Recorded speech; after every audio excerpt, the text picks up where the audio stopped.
To Build a Fire by Jack London. Brought to you by Reed Media. Welcome and enjoy. Day had broken cold and gray, exceedingly cold and gray, when the man turned aside from the main Yukon trail and climbed the high earth bank, where a dim and little-traveled trail led eastward through the fat spruce timberland. It was a steep bank, and he paused for breath at the top, excusing the act to himself by looking at his watch. It was 9 o'clock.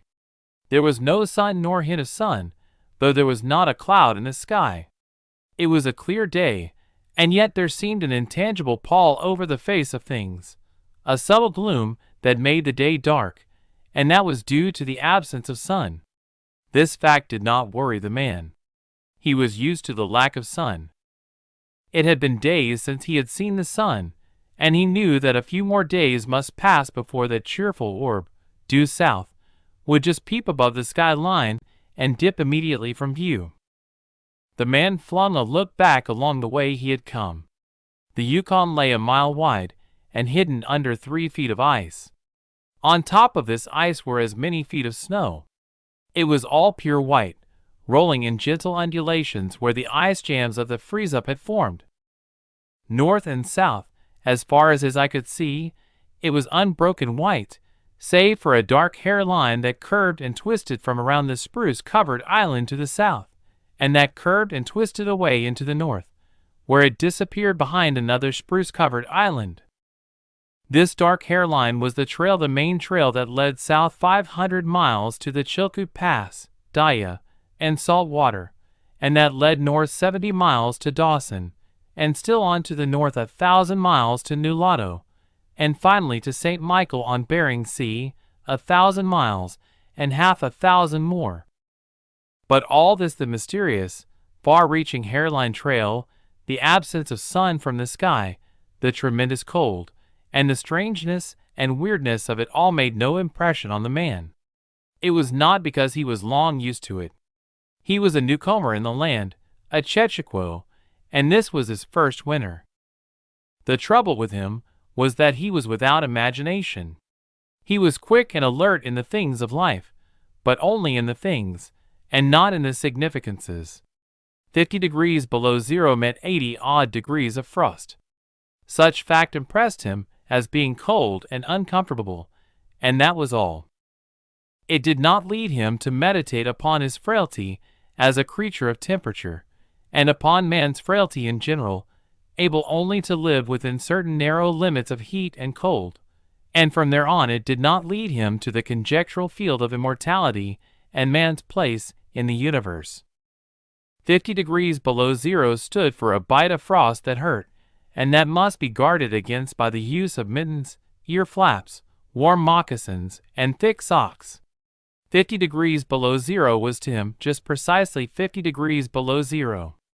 That there should be anything more to it than that was a thought that never entered his head. As he turned to go on, he spat speculatively. There was a sharp, explosive crackle that startled him. He spat again, and again in the air. Before it could fall to the snow, the spittle crackled. He knew that at 50 below spittle crackled on the snow, but this spittle had crackled in the air. Undoubtedly it was colder than 50 below. How much colder, he did not know. But the temperature did not matter. He was bound for the old claim on the left fork of Henderson Creek, where the boys were already. They had come over across the divide from the Indian Creek country, while he had come the roundabout way to take a look at the possibilities of getting out logs in the spring from the islands in the Yukon. He would be into camp by 6 o'clock, a bit after dark, it was true, but the boys would be there, a fire would be going, and a hot supper would be ready. As for lunch, he pressed his hand against the protruding bundle under his jacket. It was also under his shirt, wrapped up in a handkerchief and lying against the naked skin. It was the only way to keep the biscuits from freezing. He smiled agreeably to himself as he thought of those biscuits, each cut open and sopped in bacon grease, and each enclosing a generous slice of fried bacon. He plunged in among the big spruce trees. The trail was faint. A foot of snow had fallen since the last sled had passed over, and he was glad he was without a sled, traveling light. In fact, he carried nothing but the lunch wrapped in the handkerchief. He was surprised, however, at the cold. It certainly was cold, he concluded, as he rubbed his numb nose and cheekbones with his mittened hand. He was a warm-whiskered man, but the hair on his face did not protect the high cheekbones and the eager nose that thrust itself aggressively into the frosty air. At the man's heels trotted a dog, a big native husky, the proper wolf dog, gray-coated and without any visible or temperamental difference from its brother, the wild wolf. The animal was depressed by the tremendous cold. It knew that it was no time for traveling. Its instinct told it a truer tale than was told to the man by the man's judgment. In reality, it was not merely colder than 50 below zero. It was colder than 60 below, than 70 below. It was 75 below zero. Since the freezing point is 32 above zero, it meant that 107 degrees of frost obtained. The dog did not know anything about thermometers. Possibly in its brain, there was no sharp consciousness of a condition of very cold such as was in the man's brain. But the brute had its instinct. It experienced a vague but menacing apprehension that subdued it, and made it slink along at the man's heels, and that made it question eagerly every unwanted movement of the man as if expecting him to go into camp, or to seek shelter somewhere and build a fire. The dog had learned fire, and it wanted fire, or else to burrow under the snow and cuddle its warmth away from the air. The frozen moisture of its breathing had settled on its fur in a fine powder of frost, and especially were its jowls, muzzle, and eyelashes whitened by its crystal breath. The man's red beard and mustache were likewise frosted, but more solidly, the deposit taking the form of ice and increasing with every warm, moist breath he exhaled. Also, the man was chewing tobacco, and the muzzle of ice held his lips so rigidly that he was unable to clear his chin when he expelled the juice. The result was that a crystal beard of the color and solidity of amber was increasing its length on his chin. If he fell down it would shatter itself, like glass, into brittle fragments. But he did not mind the appendage. It was the penalty all tobacco chewers paid in that country, and he had been out before in 2 cold snaps. They had not been so cold as this, he knew, but by the spirit thermometer at 60 mile, he knew they had been registered at 50 below and at 55. He held on through the level stretch of woods for several miles, crossed a wide flat of niggerheads, and dropped down a bank to the frozen bed of a small stream. This was Henderson Creek, and he knew he was 10 miles from the forks. He looked at his watch. It was 10 o'clock. He was making 4 miles an hour, and he calculated that he would arrive at the forks at 12:30. He decided to celebrate that event by eating his lunch there. The dog dropped in again at his heels, with a tail-drooping discouragement, as the man swung along the creek bed. The furrow of the old sled trail was plainly visible, but a dozen inches of snow covered the marks of the last runners. In a month no man had come up or down that silent creek. The man held steadily on. He was not much given to thinking, and just then particularly he had nothing to think about save that he would eat lunch at the forks, and that at 6 o'clock he would be in camp with the boys. There was nobody to talk to and, had there been, speech would have been impossible because of the ice muzzle on his mouth. So he continued monotonously to chew tobacco, and to increase the length of his amber beard. But rub as he would, the instant he stopped his cheekbones went numb, and the following instant the end of his nose went numb. He was sure to frost his cheeks. He knew that, and experienced a pang of regret that he had not devised a nose strap of the sort Bud wore in cold snaps. Such a strap passed across the cheeks, as well, and saved them. But it didn't matter much, after all. What were frosted cheeks? A bit painful, that was all. They were never serious. Empty as the man's mind was of thoughts, he was keenly observant, and he noticed the changes in the creek, the curves and bends and timber jams, and always he sharply noted where he placed his feet. Once, coming around a bend, he shied abruptly, like a startled horse, curved away from the place where he had been walking, and retreated several paces back along the trail. The creek, he knew, was frozen clear to the bottom. No creek could contain water in that Arctic winter, but he knew also that there were springs that bubbled out from the hillsides and ran along under the snow and on top the ice of the creek. He knew that the coldest snaps never froze these springs, and he knew likewise their danger. They were traps. They hid pools of water under the snow that might be 3 inches deep or 3 feet. Sometimes a skin of ice half an inch thick covered them, and in turn was covered by the snow. Sometimes there were alternate layers of water and ice skin, so that when one broke through he kept on breaking through for a while, sometimes weighing himself to the waist. That was why he had shied in such panic. He had felt the give under his feet, and heard the crackle of a snow-hidden ice skin. And to get his feet wet in such a temperature meant trouble and danger. At the very least it meant delay, for he would be forced to stop and build a fire, and under its protection to bare his feet while he dried his socks and moccasins. He stood and studied the creek bed and its banks, and decided that the flow of water came from the right. He reflected a while, rubbing his nose and cheeks, then skirted to the left, stepping gingerly and testing the footing for each step. Once clear of the danger, he took a fresh chew of tobacco and swung along at his 4-mile gait. In the course of the next 2 hours, he came upon several similar traps. Usually the snow above the hidden pools had a sunken, candied appearance that advertised the danger.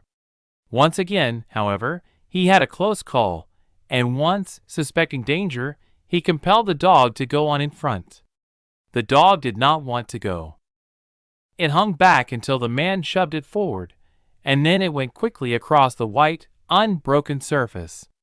Suddenly it broke through, floundered to one side, and got away to firmer footing. It had wet its 4 feet and legs, and almost immediately the water that clung to it turned to ice. It made quick efforts to lick the ice off its legs, then dropped down in the snow and began to bite out the ice that had formed between the toes. This was a matter of instinct. To permit the ice to remain would mean sore feet.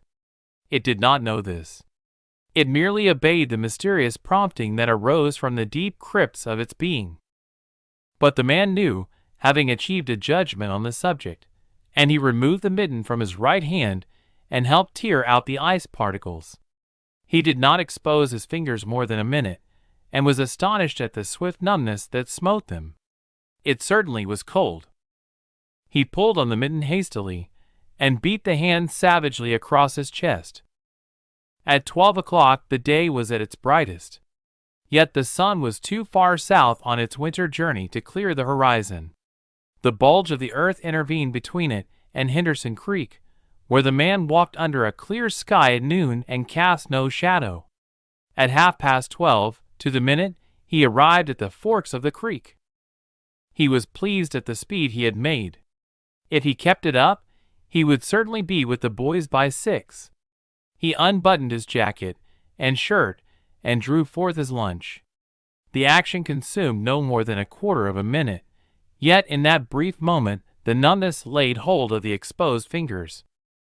He did not put the mitten on, but instead struck the fingers a dozen sharp smashes against his leg. Then he sat down on a snow-covered log to eat.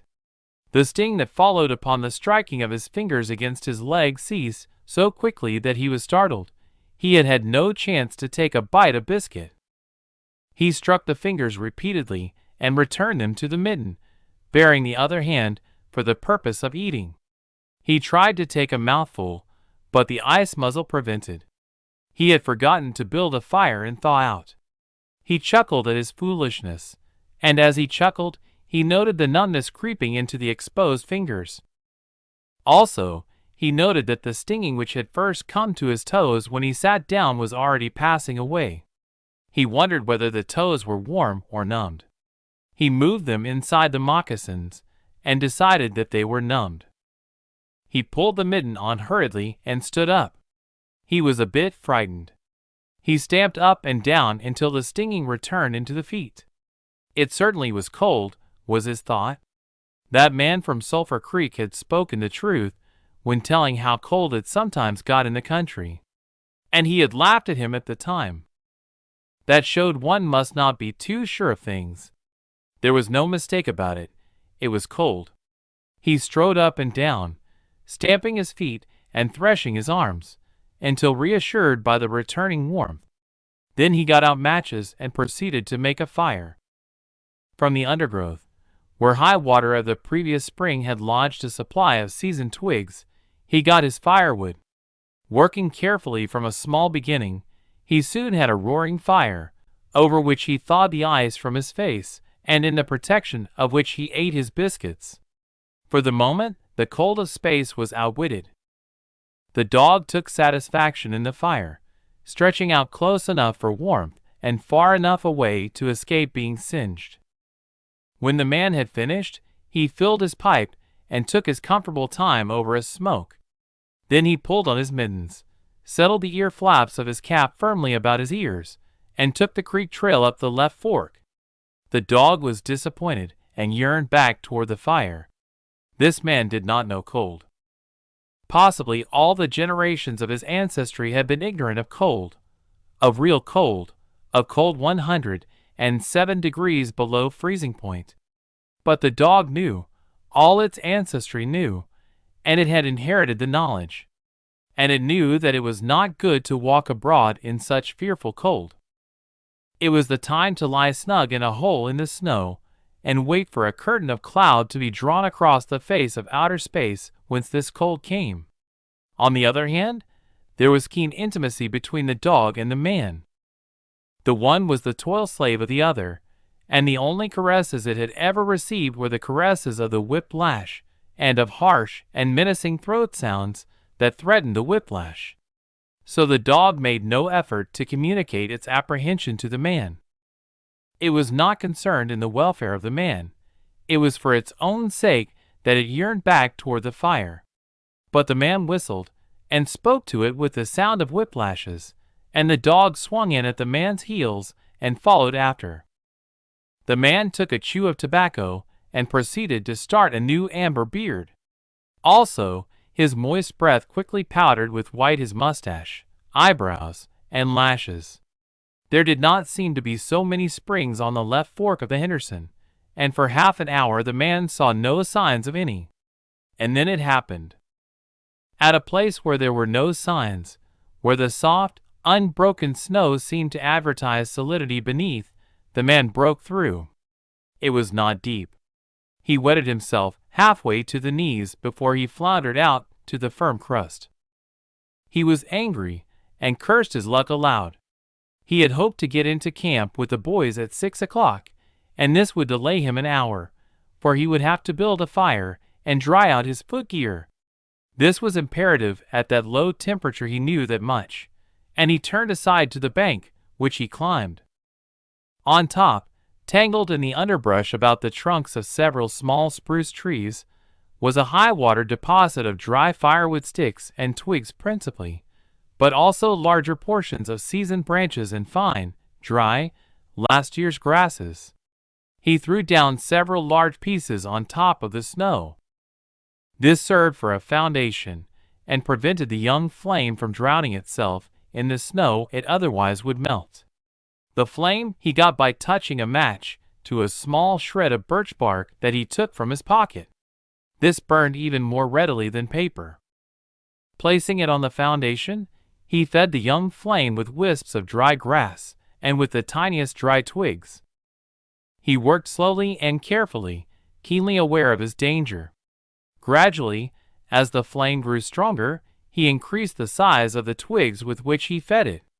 He squatted in the snow, pulling the twigs out from their entanglement in the brush and feeding directly to the flame. He knew there must be no failure. When it is 75 below zero, a man must not fail in his first attempt to build a fire, that is, if his feet are wet. If his feet are dry, and he fails, he can run along the trail for half a mile and restore his circulation. But the circulation of wet and freezing feet cannot be restored by running when it is 75 below. No matter how fast he runs, the wet feet will freeze the harder. All this the man knew. The old-timer on Sulphur Creek had told him about it the previous fall, and now he was appreciating the advice. Already all sensation had gone out of his feet. To build the fire, he had been forced to remove his mittens, and the fingers had quickly gone numb. His pace of 4 miles an hour had kept his heart pumping blood to the surface of his body, and to all the extremities. But the instant he stopped, the action of the pump eased down. The cold of space smote the unprotected tip of the planet, and he, being on that unprotected tip, received the full force of the blow. The blood of his body recoiled before it. The blood was alive, like the dog, and like the dog it wanted to hide away and cover itself up from the fearful cold. So long as he walked 4 miles an hour, he pumped that blood, willy-nilly, to the surface, but now it ebbed away and sank down into the recesses of his body. The extremities were the first to feel its absence. His wet feet froze the faster, and his exposed fingers numbed the faster, though they had not yet begun to freeze. Nose and cheeks were already freezing, while the skin of all his body chilled as it lost its blood. But he was safe. Toes and nose and cheeks would be only touched by the frost, for the fire was beginning to burn with strength. He was feeding it with twigs the size of his finger. In another minute, he would be able to feed it with branches the size of his wrist, and then he could remove his wet footgear, and, while it dried, he could keep his naked feet warm by the fire, rubbing them at first, of course, with snow. The fire was a success. He was safe. He remembered the advice of the old-timer on Sulphur Creek, and smiled. The old-timer had been very serious in laying down the law that no man must travel alone in the Klondike after 50 below. Well, here he was. He had had the accident. He was alone, and he had saved himself. Those old-timers were rather womanish, some of them, he thought. All a man had to do was to keep his head, and he was all right. Any man who was a man could travel alone. But it was surprising, the rapidity with which his cheeks and nose were freezing. And he had not thought his fingers could go lifeless in so short a time. Lifeless they were, for he could scarcely make them move together to grip a twig, and they seemed remote from his body and from him. When he touched a twig, he had to look and see whether or not he had hold of it. The wires were pretty well down between him and his finger ends. All of which counted for little. There was the fire, snapping and crackling and promising life with every dancing flame. He started to untie his moccasins. They were coated with ice. The thick German socks were like sheaths of iron halfway to the knees, and the moccasin strings were like rods of steel all twisted and knotted as by some conflagration. For a moment he tugged with his numbed fingers, then, realizing the folly of it, he drew his sheath knife. But before he could cut the strings, it happened. It was his own fault, or rather his mistake. He should not have built the fire under the spruce tree. He should have built it in the open. But it had been easier to pull the twigs from the brush and drop them directly on the fire. Now the tree under which he had done this carried a weight of snow on its boughs. No wind had blown for weeks, and each bough was fully freighted. Each time he had pulled a twig he had communicated a slight agitation to the tree, an imperceptible agitation, so far as he was concerned, but an agitation sufficient to bring about the disaster. High up in the tree one bough capsized its load of snow. This fell on the boughs beneath, capsizing them. This process continued, spreading out and involving the whole tree. It grew like an avalanche, and it descended without warning upon the man and the fire was blotted out. Where it had burned was a mantle of fresh and disordered snow. The man was shocked.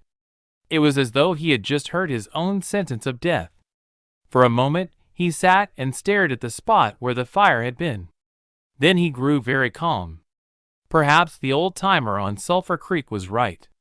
If he had only had a trailmate, he would have been in no danger now. The trailmate could have built the fire. Well, it was up to him to build the fire over again, and this second time there must be no failure. Even if he succeeded, he would most likely lose some toes. His feet must be badly frozen by now, and there would be some time before the second fire was ready. Such were his thoughts, but he did not sit and think them. He was busy all the time they were passing through his mind. He made a new foundation for a fire, this time in the open, where no treacherous tree could blot it out. Next, he gathered dry grasses and tiny twigs from the high-water flotsam. He could not bring his fingers together to pull them out, but he was able to gather them by the handful. In this way he got many rotten twigs and bits of green moss that were undesirable, but it was the best he could do. He worked methodically, even collecting an armful of the larger branches to be used later when the fire gathered strength. And all the while the dog sat and watched him, a certain yearning wistfulness in its eyes, for it looked upon him as the fire provider, and the fire was slow in coming. When all was ready, the man reached in his pocket for a second piece of birch bark. He knew the bark was there, and, though he could not feel it with his fingers, he could hear its crisp rustling as he fumbled for it. Try as he would, he could not clutch hold of it.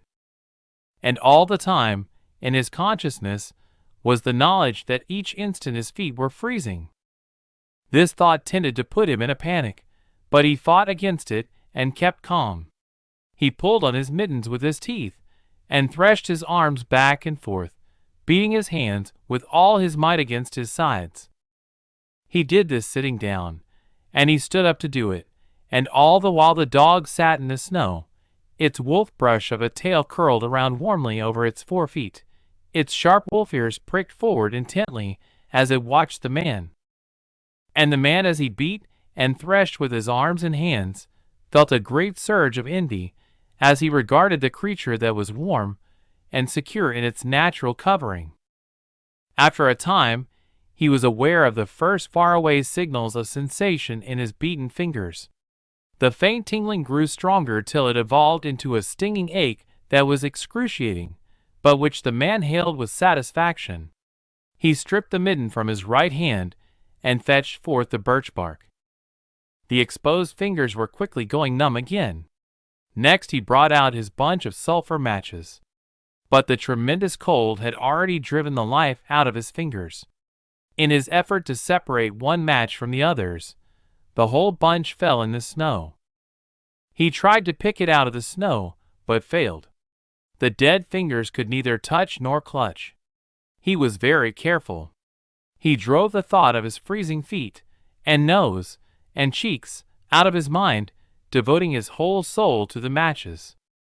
He watched, using the sense of vision in place of that of touch, and when he saw his fingers on each side the bunch, he closed them, that is, he willed to close them, for the wires were drawn, and the fingers did not obey. He pulled the mitten on the right hand, and beat it fiercely against his knee. Then, with both mittened hands, he scooped the bunch of matches, along with much snow, into his lap. Yet he was no better off. After some manipulation, he managed to get the bunch between the heels of his mittened hands. In this fashion he carried it to his mouth. The ice crackled and snapped when by a violent effort he opened his mouth. He drew the lower jaw in, curled the upper lip out of the way, and scraped the bunch with his upper teeth in order to separate a match. He succeeded in getting one, which he dropped on his lap. He was no better off. He could not pick it up. Then he devised a way. He picked it up in his teeth and scratched it on his leg. 20 times he scratched before he succeeded in lighting it. As it flamed, he held it with his teeth to the birch bark. But the burning brimstone went up his nostrils and into his lungs, causing him to cough spasmodically. The match fell into the snow and went out. The old-timer on Sulphur Creek was right, he thought, in the moment of controlled despair that ensued. After 50 below, A man should travel with a partner. He beat his hands, but failed in exciting any sensation. Suddenly he bared both hands, removing the mittens with his teeth. He caught the whole bunch between the heels of his hands. His arm muscles not being frozen enabled him to press the hand heels tightly against the matches. Then he scratched the bunch along his leg. It flared into flame. 70 sulfur matches at once. There was no wind to blow them out. He kept his head to one side to escape the strangling fumes, and held the blazing bunch to the birch bark. As he so held it, he became aware of sensation in his hand. His flesh was burning. He could smell it. Deep down below the surface, he could feel it. The sensation developed into pain that grew acute. And still he endured it, holding the flame of the matches clumsily to the bark that would not light readily because his own burning hands were in the way, absorbing most of the flame. At last, when he could endure no more, he jerked his hands apart. The blazing matches fell sizzling into the snow, but the birch bark was alight. He began laying dry grasses and the tiniest twigs on the flame. He could not pick and choose, for he had to lift the fuel between the heels of his hands. Small pieces of rotten wood and green moss clung to the twigs, and he bit them off as well as he could with his teeth. He cherished the flame carefully and awkwardly. It meant life, and it must not perish. The withdrawal of blood from the surface of his body now made him begin to shiver, and he grew more awkward. A large piece of green moss fell squarely on the little fire. He tried to poke it out with his fingers, but his shivering frame made him poke too far, and he disrupted the nucleus of the little fire, the burning grasses and tiny twigs separating and scattering. He tried to poke them together again, but in spite of the tenseness of the effort, his shivering got away with him, and the twigs were hopelessly scattered. Each twig gushed a puff of smoke and went out. The fire provider had failed.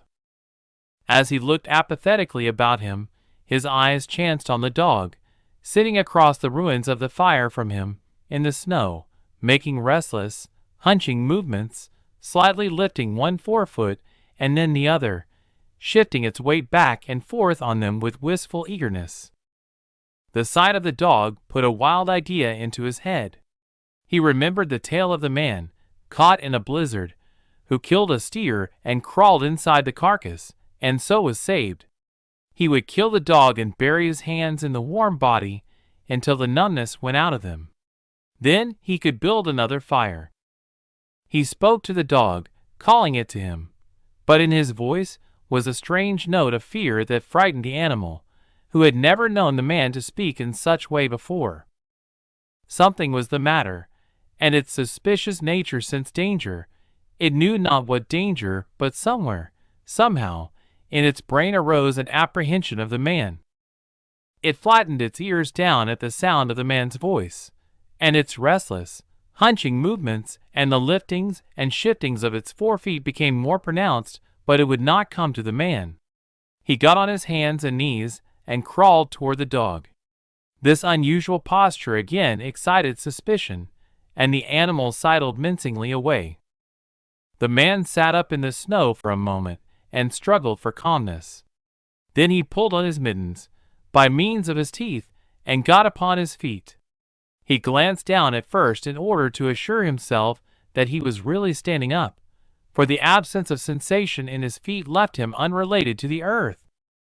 His erect position in itself started to drive the webs of suspicion from the dog's mind, and when he spoke peremptorily, with the sound of whiplashes in his voice, the dog rendered its customary allegiance and came to him. As it came within reaching distance, the man lost his control. His arms flashed out to the dog, and he experienced genuine surprise when he discovered that his hands could not clutch, that there was neither bend nor feeling in the lingers. He had forgotten for the moment that they were frozen and that they were freezing more and more. All this happened quickly, and before the animal could get away, he encircled its body with his arms. He sat down in the snow, and in this fashion held the dog, while it snarled and whined and struggled. But it was all he could do, hold its body encircled in his arms, and sit there.